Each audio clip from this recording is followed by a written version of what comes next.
ಸಂಘರ್ಷ ಮತ್ತೆ ರೈತರಿಗೆ ನ್ಯಾಯ ಕೊಡ್ಬೇಕಾ ಬೇಡ?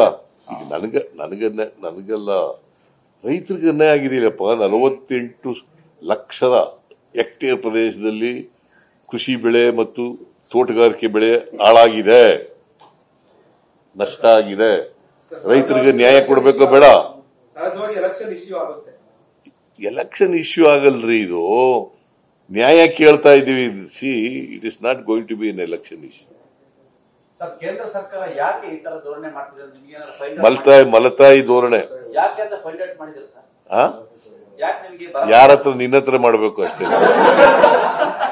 ಅಯ್ಯೋ, ಕಣಿ ಹೇಳೋನ ಹತ್ರ ಏನ ಕೇಳ್ದಾಗ ಆಯ್ತದಾಗಿ.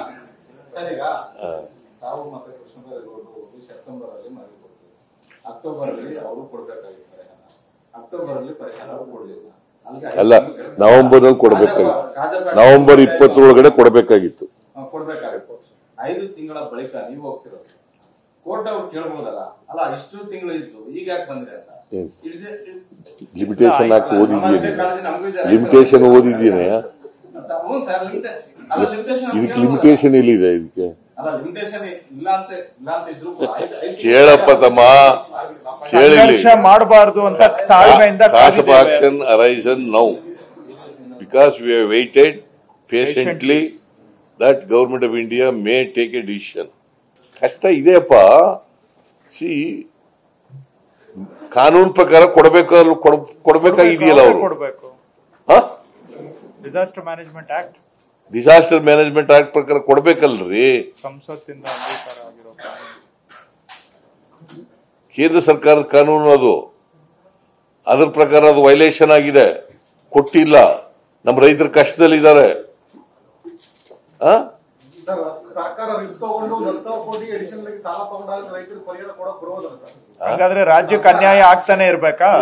ಅವ್ರು ಕೇಂದ್ರ ಸರ್ಕಾರ ಟ್ಯಾಕ್ಸ್ ಕಟ್ಟೋದು ಯಾಕೆ? ಹಾಗಾದ್ರೆ ಕೇಂದ್ರಕ್ಕೆ ಟ್ಯಾಕ್ಸ್ ಕಟ್ಟೋದು ಯಾಕೆ? ನಾವು ಸುಮ್ಮನೆ ಹಾಗಾದ್ರೆ ಜನ ಇರೋದು, ಕರ್ನಾಟಕದ ರೈತರು ಇರೋದು ಬರೀ ಟ್ಯಾಕ್ಸ್. ಹೇಳಪ್ಪ ತಮ್ಮ, 4,30,000 ಕೋಟಿ ಒಂದು ವರ್ಷಕ್ಕೆ ಕೊಡೋದು ನಾವು ತೆರಿಗೆನ. ಎಷ್ಟು? ಏನ್ ಕೇಳ್ತಾ ಇಲ್ಲ ನಾವು. ನಾವೇನು ಕೊಡಿಯಪ್ಪ, ಭಿಕ್ಷೆ ಕೊಡಿ ಅಂತ ನಿಮ್ಮ ರಾಜ್ಯದ ಕೇಂದ್ರ ಸರ್ಕಾರದವ್ರು ಕೊಡಿ ದುಡ್ಡು ಅಂತ ಹೇಳಲ್ಲ. ನಮ್ಮ ದುಡ್ಡು ಕೂಡ ಇದೆಯಾ ಅಂತ ಹೇಳ್ತಾ ಇದ್ವಿ. ನಮ್ ದುಡ್ಡು ಕೊಡ್ರಿ, ನಮ್ಮ ಪಾಲು, ನಮ್ಮ ತೆರಿಗೆ ನಮ್ಮ ಹಕ್ಕು, ನಮ್ಮ ತೆರಿಗೆ ನಮ್ಮ ಪಾಲು. ನೀನು ನಿಮ್ಮ ತೆರಿಗೆ ನಿನ್ನ ಹಕ್ಕು. ಅದ್ ಕೇಳೋದು ಬಿಡ್ಬಿಟ್ಟು ಸಾಲ ಮಾಡ್ಕೊಂಡು ದುಡ್ಡು ಕೊಡಿ ಅಂತಂದ್ರೆ ಟ್ಯಾಕ್ಸ್ ಕಟ್ಟೋದಕ್ಕೆ ಮಾತ್ರ ನಾವಿರೋದು. ಬರೀ ಟ್ಯಾಕ್ಸ್ ಕಟ್ಕೊಂಡಿರೋದು ನಾವು.